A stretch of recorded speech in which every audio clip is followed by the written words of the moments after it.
Olá! Vamos começar agora a nossa conversa sobre novas oportunidades de aprendizagens em um mundo acelerado e digital.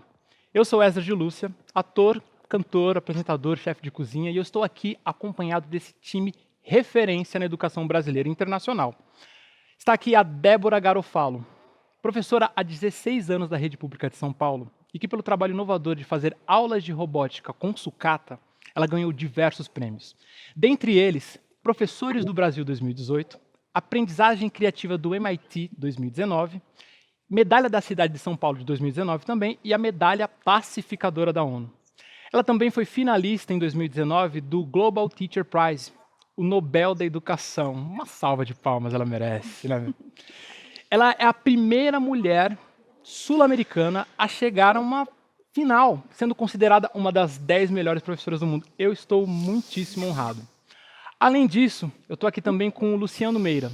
Ele é sócio empreendedor da Joy Street SA, empresa que desenvolve tecnologias e inovação educacionais lúdicas, como a plataforma Apta e Hoje, adotada em governos estaduais, municipais e colégios.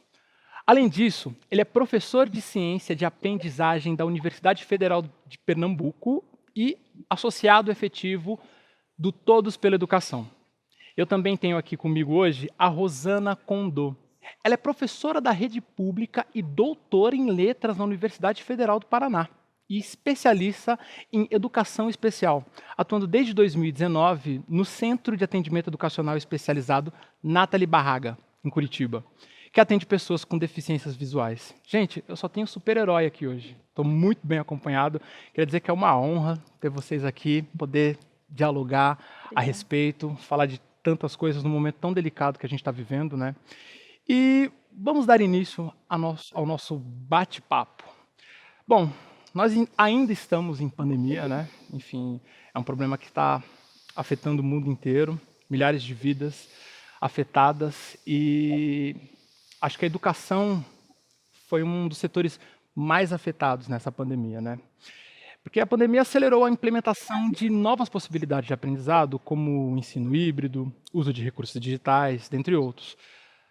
Quais foram os avanços obtidos na educação e quais os próximos passos para consolidar e expandir essas possibilidades?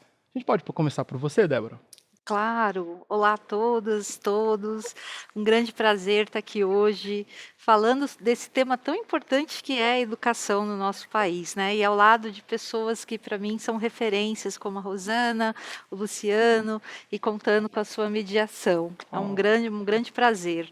Bom, falar desse cenário é lembrar que até um ano e meio atrás não imaginávamos que poderíamos vivenciar uma educação híbrida no nosso país, né? Muito de nós, professores, professoras, não imaginávamos que poderíamos conduzir as nossas aulas em formato de tecnologia, mesmo falando de tanta tecnologia, falando de educação 5.0, de educação 4.0, falando dessa necessidade de revolucionar a sala de aula.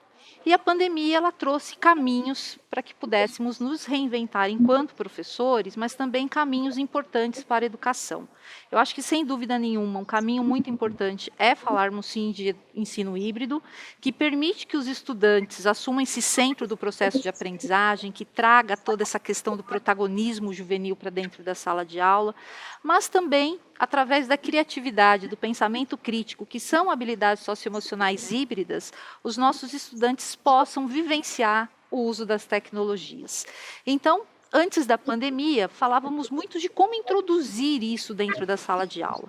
E, de repente, dentro desse cenário, dentro desse contexto, estamos inserindo agora, vivenciando as tecnologias, vivenciando novas abordagens. E, junto com elas, abordagens que são realmente inovadoras, que trazem esse potencial de causar esse encantamento na sala de aula, como o STEAM, o STEM, aprendizagens ativas, metodologias ativas e suas modalidades. Então, sem dúvida nenhuma, é difícil ainda mensurar os ganhos da educação, mas potencializar e falar sim que encontramos caminhos para transformar o chão da escola pública. Maravilha. A Rosana, como eu falei no início, você atua no Centro de Atendimento Educacional Especializado Nathalie Barraga, que atende deficientes visuais, não é mesmo? Sim. Segundo você relatou em outras oportunidades, você se deparou com desafios maiores que nas outras escolas. Quais foram os desafios de educar à distância deficientes visuais e quais são as metodologias e estratégias para viabilizar um ensino inclusivo de qualidade? Então, né, assim como a Débora, né, me sinto muito grata por estar aqui podendo fazer essa discussão com o Luciano e tendo você também como mediadora, é um grande prazer, né? Antes de responder a pergunta, gostaria de falar um pouquinho desse local que eu trabalho, né? Uhum, O CAE Nathalie Barraga é um centro de atendimento educacional especializado, localizado em Curitiba, e é mantido pela Secretaria de Educação do Paraná, e nós atendemos deficientes visuais. O nosso público é alunos em idades escolares, né?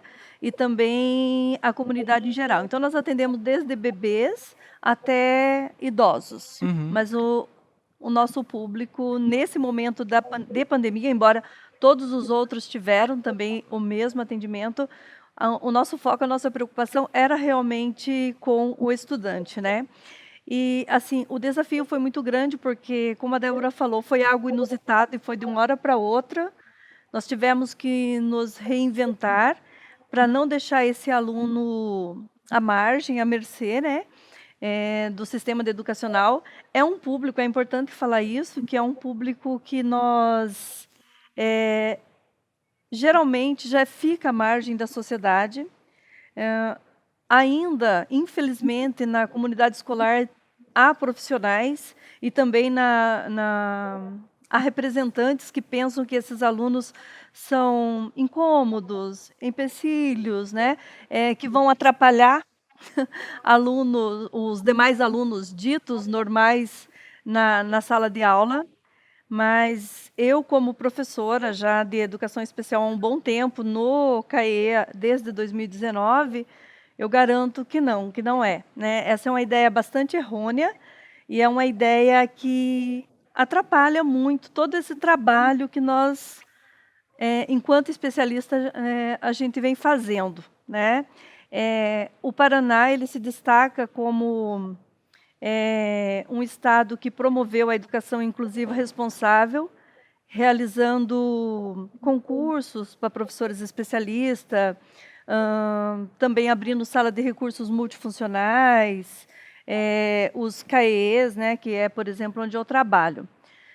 Então, sobre os desafios, inicialmente nós tínhamos como fazer essa conexão com nossos alunos, como não deixá-los sem esse atendimento, né?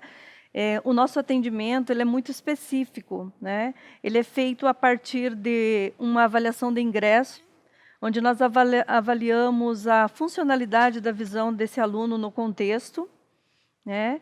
Então, após essa avaliação, esse aluno ele é inserido em um dos 8 programas que nós temos, que é o uso de recursos e funcionalidades de recursos ópticos, não ópticos, estimulação visual, ensino do sistema Braille, técnicas de Soroban, tecnologia assistiva, e vários outros, PEV, né, que é o Práticas para a Vida Independente, Orientação e Mobilidade. Então, o aluno ele pode ser inserido em um ou mais programas, né? A partir daí, né, o nosso desafio, então, a partir dessa avaliação, foi nos conectar com esses alunos. Inicialmente, nós não tínhamos assim, ideia de como fazer, porque a tecnologia é algo que está sempre muito presente no ambiente escolar, mas ainda de forma tímida, ainda com resistência. E nesse momento nós não tivemos esse tempo. Nós tivemos que fazer de uma hora para outra para não deixar esse aluno. Uhum. E nós conseguimos fazer isso. Então nós conectamos inicialmente com a forma mais fácil que nós tínhamos, que era o WhatsApp. A partir daí fomos para o Google Meet, para o Classroom, que é onde no Paraná nós utilizamos as salas de aula, né? E começamos a fazer atendimento com esses alunos. Uma outra preocupação nossa e um outro desafio era fazer essa ponte entre a escola, o atendimento AEE, que é o atendimento especializado, e as escolas regulares. Porque o nosso trabalho, enquanto especialista, ele tem que refletir, né, no auxílio, na forma que esse aluno é, realizam as atividades ou estudam também no regular. Ou seja, um trabalho é ligado ao outro. Nós não podemos ficar trabalhando de um lado e a escola regular do outro. Nós temos o nosso trabalho tem que conversar. Então, a gente chama esse trabalho, essa ponte que o professor especialista faz com os professores do ensino regular, de trabalho colaborativo, né? O que é esse trabalho colaborativo? Esse trabalho colaborativo é a adaptação de materiais, por exemplo, colocando material impresso numa fonte que esse aluno precisa, num tamanho, alto contraste, né? Ou se ele precisa de algum programa, como por exemplo o DOSVox, o Edvox, alguma tecnologia assistiva, né, que ele precise para realizar e para aprender e para se desenvolver. O Classroom, por exemplo, ele não é um espaço adaptado para o deficiente visual, nem para o baixa visão e nem para o cego. Então, nós temos que fazer toda essa adaptação, né, para que esse aluno tenha o que nós pensamos, né, o que nós trabalhamos na educação especial, que é a equidade, né? Muito se fala em igualdade, e a igualdade para nós é um termo bastante complexo, porque as pessoas podem confundir com que as pessoas têm que ser tratadas de forma igual. Não é isso. As pessoas têm que ter igualdade nos direitos. Mas em se tratando de alunos especiais, né, no caso aqui o meu específico, que é o deficiente visual, nós pensamos no termo equidade, que é dar condições para que esse aluno possa se desenvolver, tenha os mesmos direitos de acesso ao conhecimento como os demais. Acho que os desafios foram basicamente isso, não sei se... Muito obrigado, Rosana. Bom, muitas escolas estão retornando ao ensino presencial. De todo modo, diversas ferramentas foram incorporadas no dia a dia. Como essas ferramentas e métodos, como o ensino híbrido, como novas tecnologias, plataformas gamificadas, dentre outras, podem oferecer ganhos de aprendizado e escalar a educação? Você responde essa pergunta para a gente, Luciano? Claro, obrigado, Esdras. É um prazer estar com vocês aqui, com a Rosana, minha querida Débora. Olha, a primeira questão que temos que levar em conta acerca disso é que é o reconhecimento de educadores e redes de ensino que a transformação digital, esse processo que hoje a gente chama de transformação digital, é principalmente uma mudança cultural e no comportamento das pessoas. Então, na medida em que a escola acolhe essas novas tecnologias, essa rede de ensino ela tem que principalmente acolher também novas formas de comportamento através de pedagogias inovadoras. Então, por exemplo, não é apenas o processo de gamificação que entra na escola, mas uma pedagogia todinha que muda no entorno dessa gamificação, ou desse novo dispositivo, do uso do WhatsApp, ou seja lá qual tecnologia digital nós queremos montar como uma plataforma de ensino. Porque muda principalmente a missão da escola, a missão do educador, o papel do próprio educador e da educadora. Então, nós não deveremos estar, ou não deveríamos estar, mais numa posição de ensinar como um modo de transmissão de conhecimento, uma metáfora, aliás, que deveria ser, de todo modo, completamente abandonada na escola. Porque a missão do educador, nesse caso, para um processo de transformação digital legítimo, autêntico, escalável, seria criar cenários de aprendizagem. Então, eu não posso pegar uma nova tecnologia e aplicar numa pedagogia velha, porque eu vou potencializar os problemas que aquela pedagogia velha continha.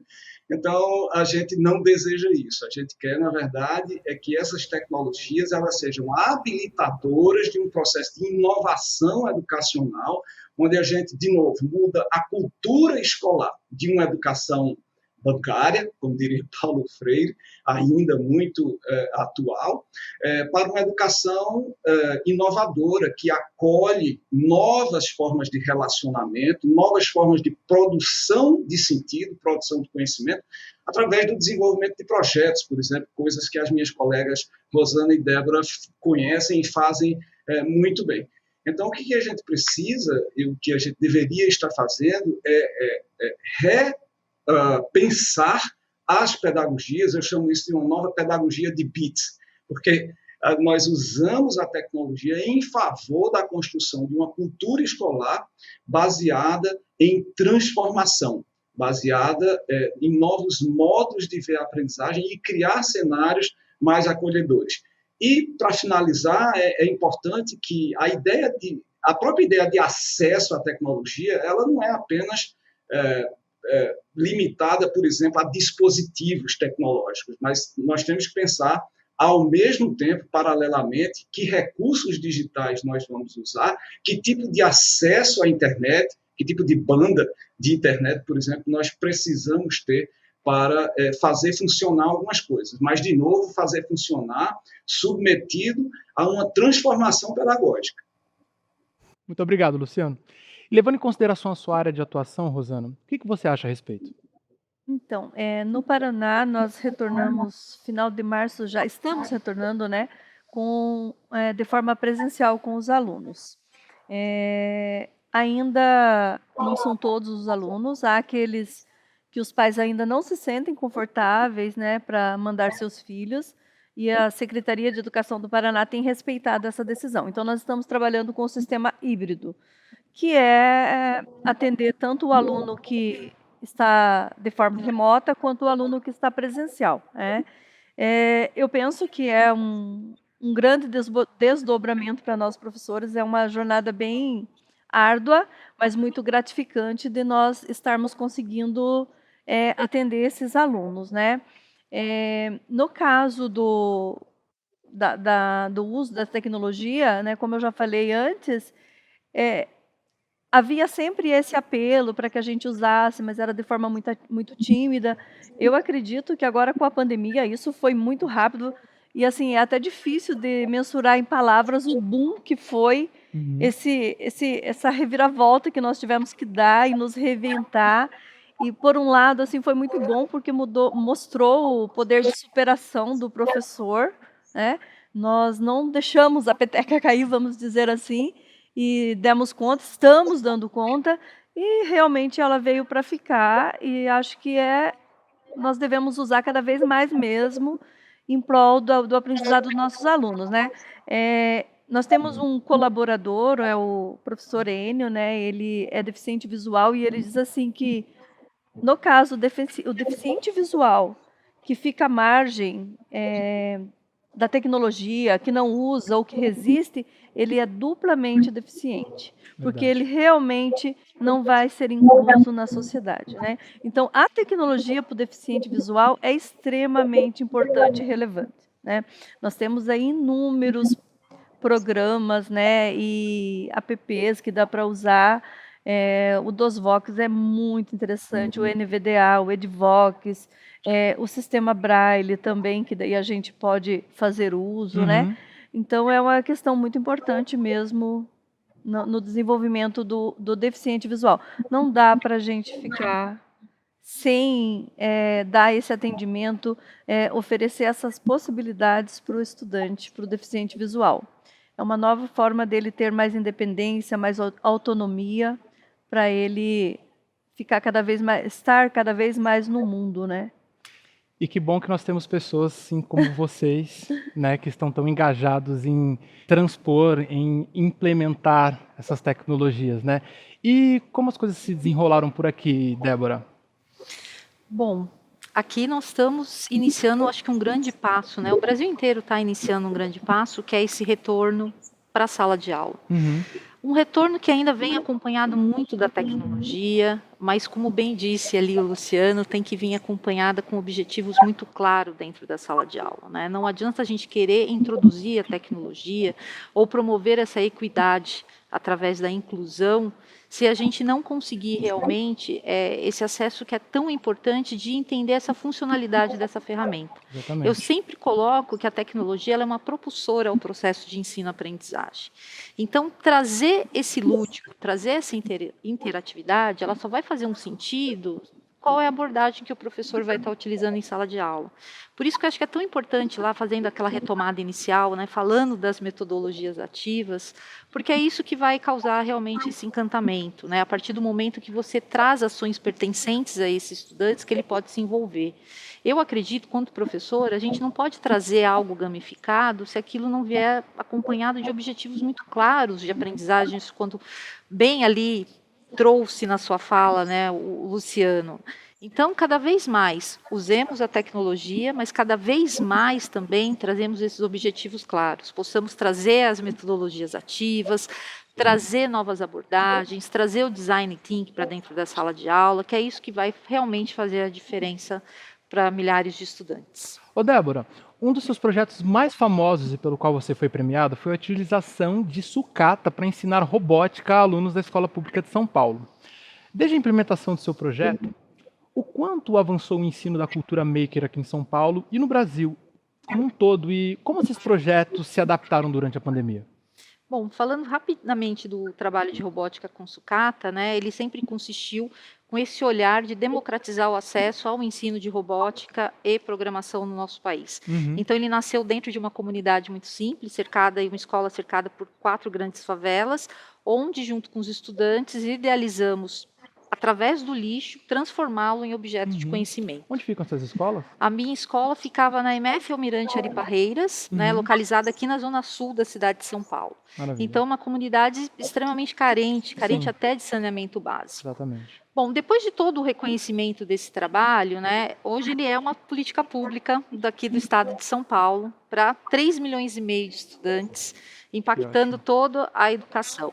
Mas o que é legal de trazer desse trabalho é que ele vem acompanhando, democratizando realmente caminhos, né? E a cultura maker é um grande caminho para a gente transformar a nossa educação, porque ela permite um aprendizado que seja significativo, envolvente, mas ao mesmo tempo que os nossos estudantes possam exercitar novas formas de conhecimento, que o trabalho se torne multidisciplinar. Acho que um grande exemplo disso é que a gente ainda tem um ensino no nosso país que ele é muito segmentado, né? Principalmente quando a gente olha aí para as áreas do conhecimento. Quando a gente envolve estudantes com ações de pertencimento, com trabalho, por exemplo, de trabalhar um projeto real, com um problema real, esse aluno ele tem essa capacidade de transformar, de também trazer todas as áreas do conhecimento para construir aquele projeto. Então, depois desse trabalho, depois dessa democratização como uma política pública, eu vejo um grande movimento aqui no nosso país de realmente democratização à cultura maker, né, de levar a cultura maker para dentro da sala de aula. É claro que tem muitos ainda professores, né, que tem dificuldade, poxa, como é que eu faço isso? Como é que eu pego uma área de história? Como é que eu pego uma área de geografia? Como é que eu pego um planejamento de matemática? Como é que eu transformo isso?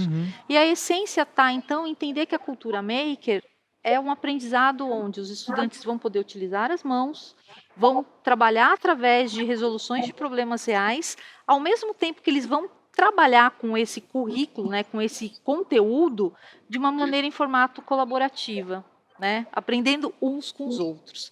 Então, eu fico muito feliz por ver o trabalho de robótica com sucata sendo um grande porta-voz para essa mudança no nosso país, mas ao mesmo tempo que a gente precisa de uma política pública efetiva a nível nacional para que cada vez mais a gente possa abranger as escolas do nosso país. Verdade, concordo plenamente com você.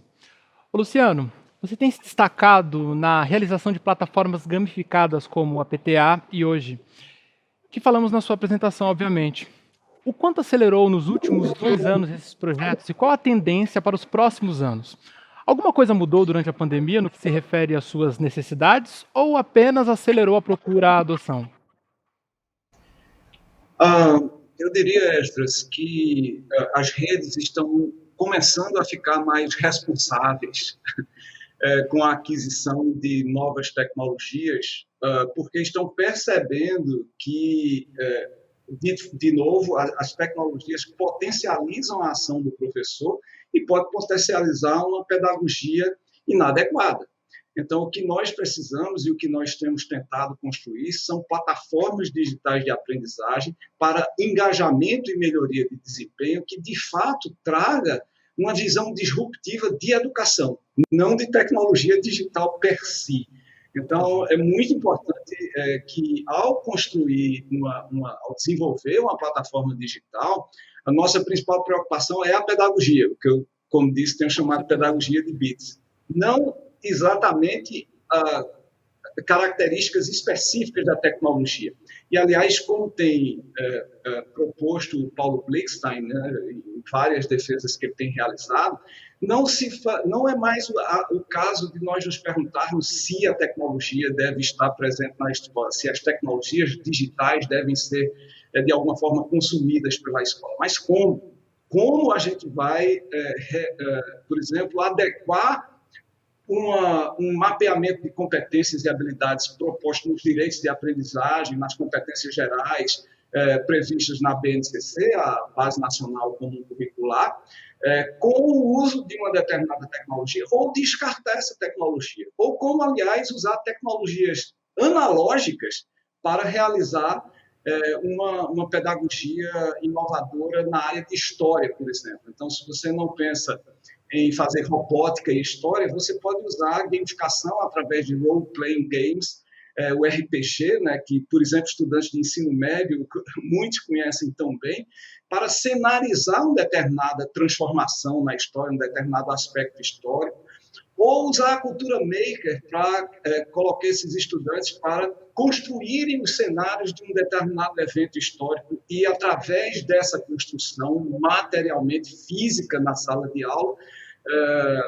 redesenhar um entendimento sobre aquele evento em estudo. Então, veja que a cultura maker ou a gamificação ela pode ser usada numa aula de história e, muitas vezes, sem necessariamente uma tecnologia digital sofisticada ou cara, mas usando, como, aliás, a Débora utilizou na robótica, materiais que estão disponíveis nos contextos do cotidiano das pessoas. Isso é absolutamente essencial. A gente tem visto, por outro lado, também um desenvolvimento muito grande na oferta de plataformas digitais. Nós temos trabalhado com isso, especialmente na APTA, né?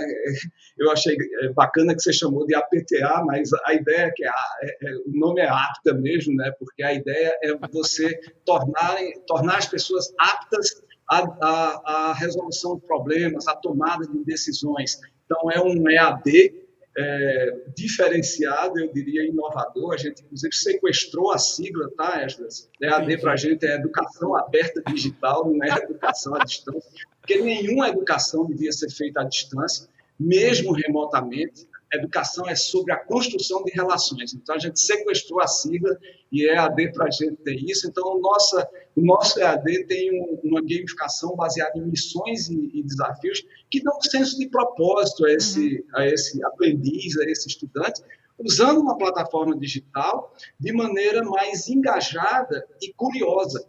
Então, isso torna esse aprendiz um autor protagonista de um processo de aprendizagem que é absolutamente essencial para a construção do conhecimento. Não se constrói conhecimento de uma forma transmitida, de fora para dentro, o sujeito apenas como recipiente de uma transmissão, mas com esse sujeito envolvido, engajado, autor, um agente da produção de sentidos.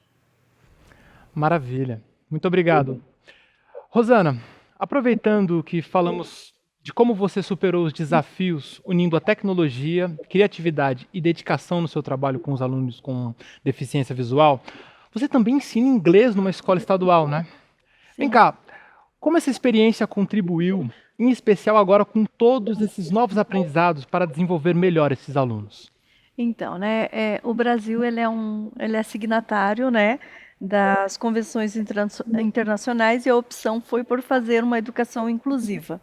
Então, pensando dessa forma, até um tempo atrás, a gente ouvia no ambiente escolar: ah, mas eu não me sinto apta a trabalhar com alunos especiais, eu não fui preparada para isso. Isso não é mais possível usar, mesmo porque todos os cursos de licenciatura possuem a disciplina de educação especial, que é justamente para preparar esse profissional para lidar com essa diversidade em sala de aula, né?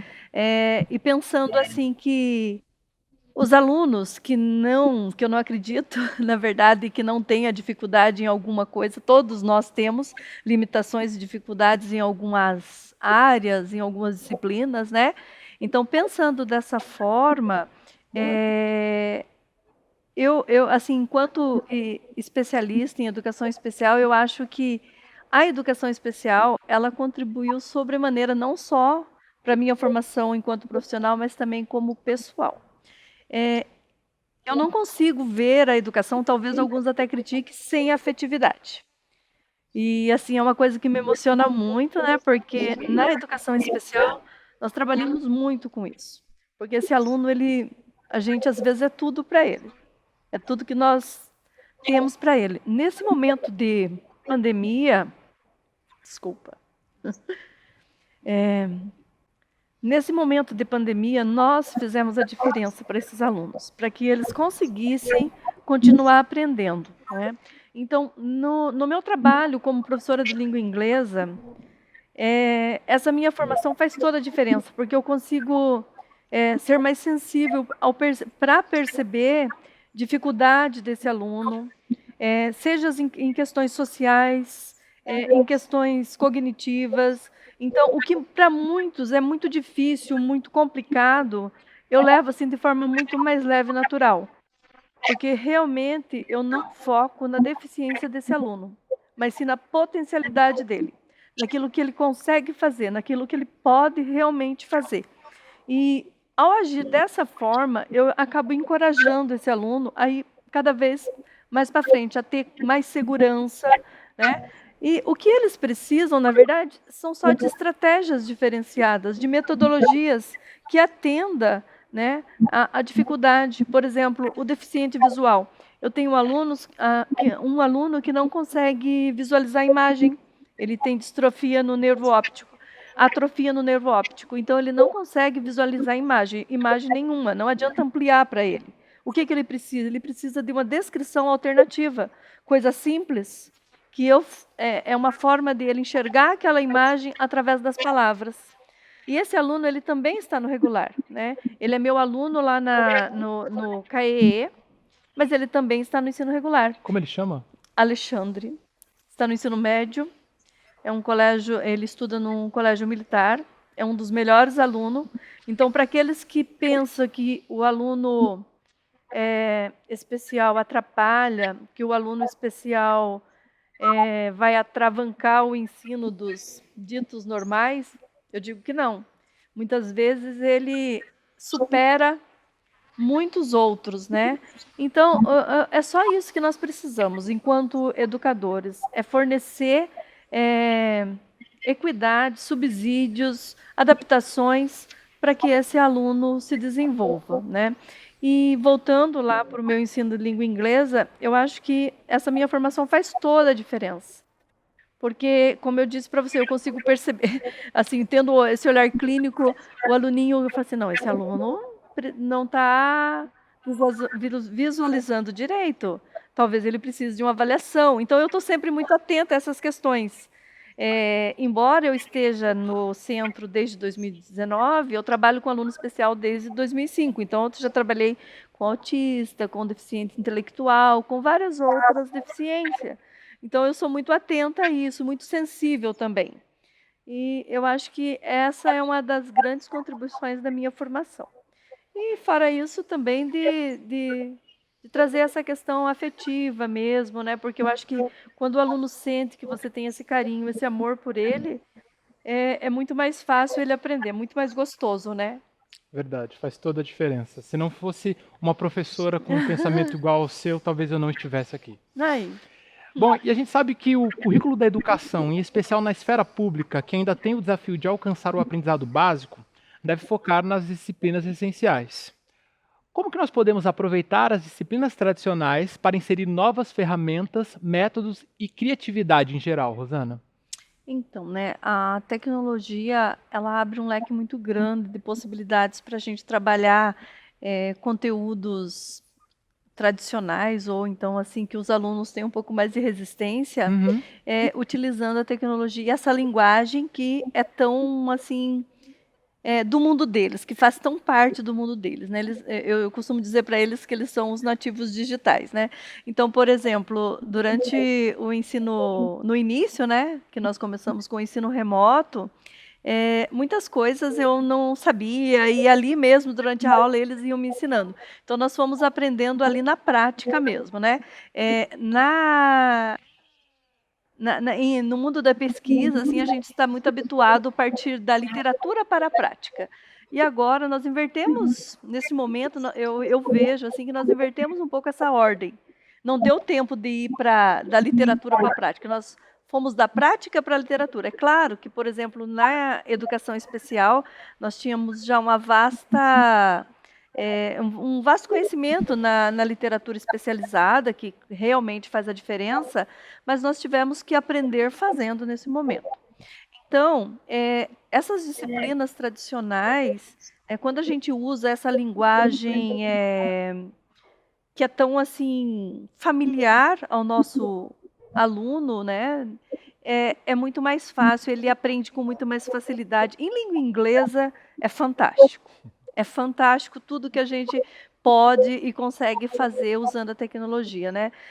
Dentro desse universo, agora, assim, que a gente vem de aula dessa forma, no Paraná, por exemplo, nós temos já a plataforma Inglês Paraná, que é uma plataforma que nós vamos continuar utilizando com os alunos da rede pública, utilizando a tecnologia, para que o aluno tenha mais possibilidade de trabalhar as 4 habilidades da língua, né? Então, essa assim, claro, eu posso falar mais da minha disciplina, mas esta assim, uma dos grandes ganhos, assim mesmo, que esse momento triste da nossa história trouxe e vai continuar contribuindo. Eu acho que nós não temos mais aquele lugar de onde nós saímos. Nós não podemos mais voltar para onde nós saímos. Então, nós temos, daqui para frente. A tecnologia, agora, realmente, ela veio para ficar. Não dá mais para o professor dizer, agora eu não vou mais utilizar, nós voltamos para o presencial. Não é isso. Só que é importante a gente pensar também que a tecnologia, ela é um recurso e não um foco. O foco é o conhecimento, a aprendizagem. Então, nós temos que tirar tudo de melhor que a tecnologia tem para a gente utilizar em prol do nosso aluno. Acho que é isso. Maravilha, muito obrigado. Ô, Luciano, como desenvolver oportunidades de aprendizagem que reflitam os desafios que os alunos estão enfrentando em suas vidas adultas e como essas ferramentas e métodos podem ser valiosos para isso? Muito importante essa questão, Esdras. Veja, o primeiro passo na construção desses novos e inovadores cenários de aprendizagem é perceber que os estudantes precisam participar, eles e elas próprios e próprias, da construção dos problemas. A escola tem uma tradição muito grande de apresentar problemas e instruir os estudantes a resolver esses problemas que já foram desenhados previamente com os algoritmos e métodos que a própria escola propõe. Então, a gente precisa partir para métodos muito mais abertos, onde os estudantes vão ter a possibilidade de eles próprios desenharem os problemas, refinarem, reconhecerem os problemas nos seus contextos cotidianos, da sua própria existência, refinarem esse problema, porque o entendimento do problema é essencial para você, de uma certa forma, conhecer o mundo complexo, volátil em que vivemos. Então, nós estamos diante agora de uma pandemia global, por exemplo, que precisa ser reconhecida como um problema. Nós vamos nos deparar, muito em breve, já estamos nos deparando, na verdade, com emergências climáticas globais, para as quais nós temos que problematizar as causas dessa situação. Então, nós podemos usar, por exemplo, métodos baseados no que a gente chama challenge-based learning, ou aprendizagem baseada em desafios, onde você coloca os estudantes e os educadores frente a um processo de aprendizagem, onde eles têm justamente que vencer um conjunto de quests, né, ou desafios, onde eles vão ter que reconhecer um problema, refinar esse problema, desenhar soluções inovadoras para essas situações emergentes, desenvolver, de fato, um instrumento físico, digital, que possa endereçar esse problema. Então, é todo um processo de engajamento dos estudantes no reconhecimento de problemas, na resolução de problemas complexos, tomada de decisão. Isso você pode fazer, inclusive, no contexto de disciplinas tradicionais da escola, para endereçar um pouco também a questão anterior, mas essas disciplinas vistas sob uma nova perspectiva, a perspectiva do desenvolvimento de competências e habilidades, e não mais como um conjunto de conteúdos ou fatos a serem, de uma certa forma, memorizados ao longo do processo de aprendizagem. A gente tem que tomar uma decisão séria, definitiva, que a escola não é isso. A escola não é a apresentação de fatos, não é a apresentação de conteúdos, mas o desenvolvimento de competências relacionadas à tomada de decisão, à resolução de problemas complexos, ao reconhecimento de problemas complexos, esses, por exemplo, que nós estamos vivendo agora. Maravilha, muito obrigado. Ô Débora, os métodos lúdicos e inovadores muitas vezes proporcionam oportunidades de aprendizagem valiosa. Porém, eles se distanciam dos métodos das avaliações de vestibulares, assim como o processo seletivo de algumas empresas e concursos públicos. Qual é a sua avaliação? Elas ajudam a reter o conteúdo e performar nos testes tradicionais, ou é preciso conciliar os métodos de avaliação tradicionais com esses métodos? Bom, primeiramente a gente falou muito de tecnologia, né? Novos tempos, a gente precisa também rever esse processo avaliativo. E já existe grandes discussões no nosso país, principalmente no que tange isso. Eu acho que nós demos avanços muito importantes quando a gente constituiu a BNCC, né, a Base Nacional Comum Curricular, que trouxe competências e habilidades, que trouxe as habilidades socioemocionais, que trouxe competências, que trouxe o estudante como um ser integral. Então, quando a gente olha ainda para as avaliações, principalmente as tradicionais, elas são importantes porque elas traçam nortes, né, tomadas de decisão para esse professor. Mas é claro que os tempos mudaram. Então, assim, é preciso que as universidades, os vestibulares, as empresas, elas levem em consideração também esse percurso formativo do nosso estudante. Por exemplo, quando a gente fala de cultura maker, quando a gente fala de aprendizagem criativa, nós estamos falando de novas formas de também trazer esse processo de avaliação. Nós estamos falando de trabalhar por portfólios, de trabalhar por rúbricas, de compreender aonde o estudante estava, para onde ele vai alcançar, ele participando como construtor desse processo de aprendizagem, colocando esse professor como mediador do conhecimento que nós somos de fato dentro desse processo. Então é preciso dosar, mas é preciso mais do que isso. Acho que rever todas essas políticas e trazer uma dosagem, uma balança, um equilíbrio entre elas, né?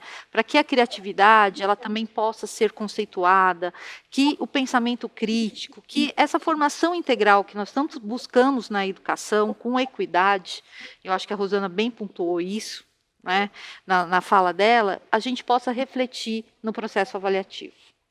Maravilha, muito obrigado. Bom, eu vou fazer essa pergunta e eu gostaria que os três me dessem opinião a respeito, tá?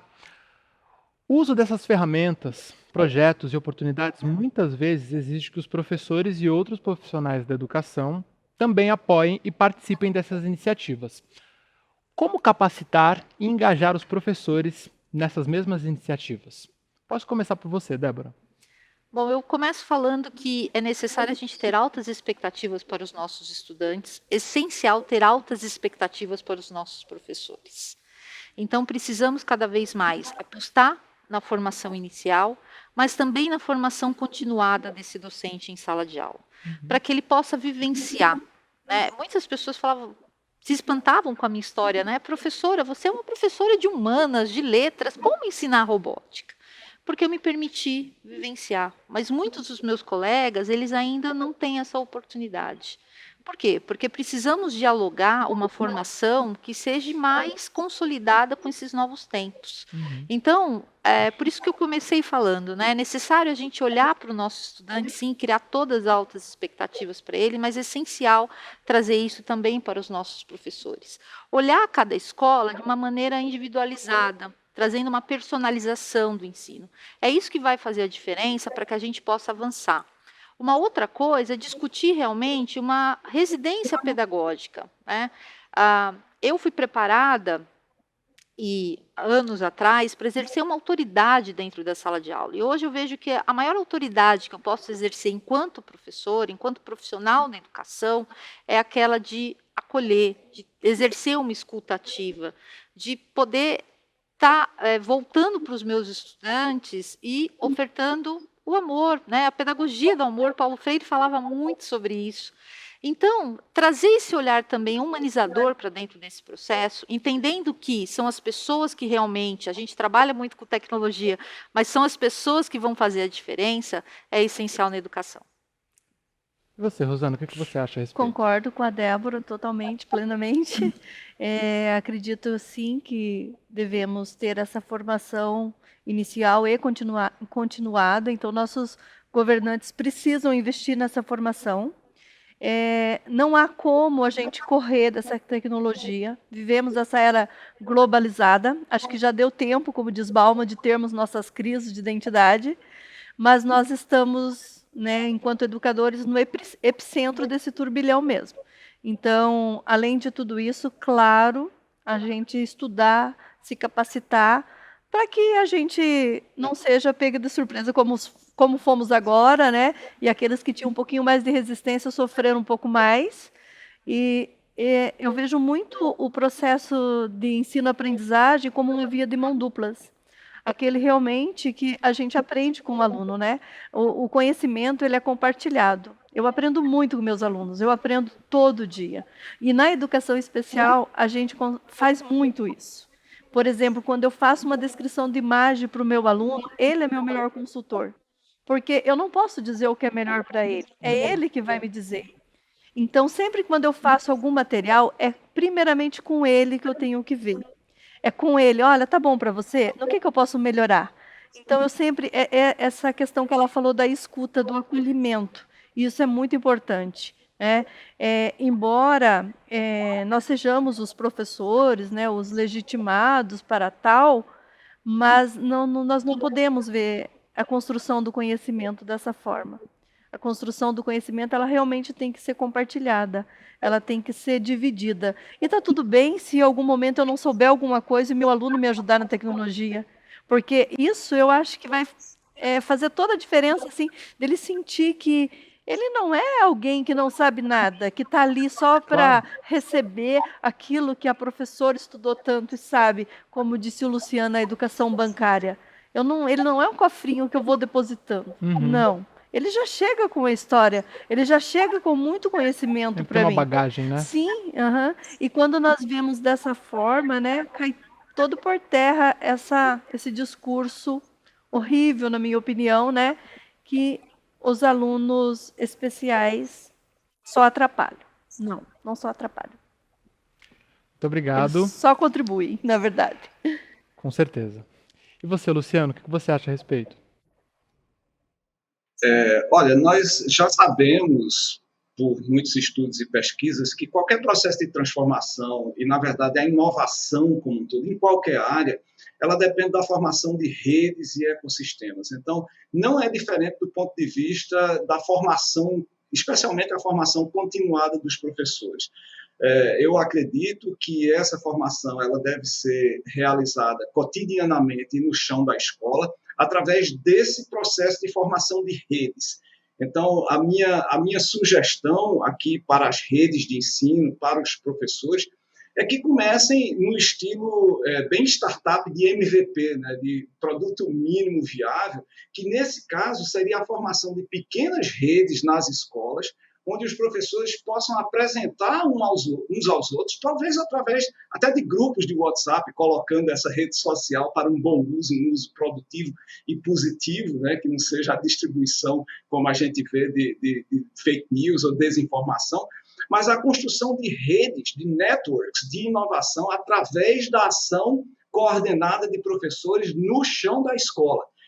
Agora, isso só não vai ser suficiente, porque, apesar disso ser a base, né, da transformação cotidiana dos professores, a gente precisa, por outro lado, de estratégias nacionais de sustentação, de inovação na área de formação. Então, a gente precisa de uma transformação radical de como as universidades, em especial os centros de formação de educadores e as licenciaturas trabalham a formação inicial desse professor através, por exemplo, das novas residências pedagógicas, que é uma legislação recente, mas que precisa de uma implementação rápida e eficiente. Nós precisamos, de fato, que a universidade se reconheça de forma muito mais acentuada como parte do problema e da solução no que diz respeito à formação de professores. E, finalmente, nós precisamos de uma estratégia nacional. Quando a Rosana acertadamente chama a atenção dos políticos acerca do tratamento que hoje se dá, por exemplo, às pessoas com necessidades especiais, mas também à educação como um todo, isso é muito sério, porque hoje, talvez mais do que nunca, nós estamos ainda mais afastados da construção de uma estratégia nacional de transformação da educação e, na verdade, de estruturação dos sistemas de educação para o acolhimento de nossas crianças, nossos jovens e jovens adultos nas redes de ensino básico e ensino superior. Então, nós temos um desastre à vista, na minha opinião, que deve ser tratado urgentemente, e parte da solução é uma formação sólida de educadores, não apenas do ponto de vista do conhecimento, mas do ponto de vista do que tem se falado muito hoje aqui, da formação do que eu chamaria, como o Vladimir Safatli, redes de afetos, né? Os circuitos de afetos, onde esses educadores, eles e elas próprias, possam ser acolhidos dentro dos sistemas para a construção, de fato, do que a gente chamaria uma nação. Maravilha. Bom, nós estamos encerrando essa nossa conversa sensacional. Gostaria de dizer que eu estou muito feliz em poder trocar, dialogar com vocês, né? Porque, assim como vocês, aqui para todos nós, é mais interessante amar e transformar todas as coisas, né? E eu vou sair daqui hoje me sentindo amado e transformado por compartilhar essa experiência maravilhosa com vocês, né? Enfim, eu queria parabenizar, queria dizer que eu tenho um orgulho imenso de todos os professores aqui desse nosso Brasilzão, porque vocês são os maestros do futuro do nosso país, né? Acho que o futuro do país passa, enfim, não só pelas mãos, mas pelo coração e pela mente de vocês. E, enfim, eu tenho uma dívida de gratidão enorme. Acho que a Fundação Telefônica também, né? E eu gostaria de agradecer em nome da Fundação Telefônica a Débora, a Rosana, o Luciano, por terem estado aqui com a gente, né? E dizer que o Enlightened continua e que vocês aí fiquem conectados, porque ainda tem muito mais. Valeu? Muito obrigado e até a próxima.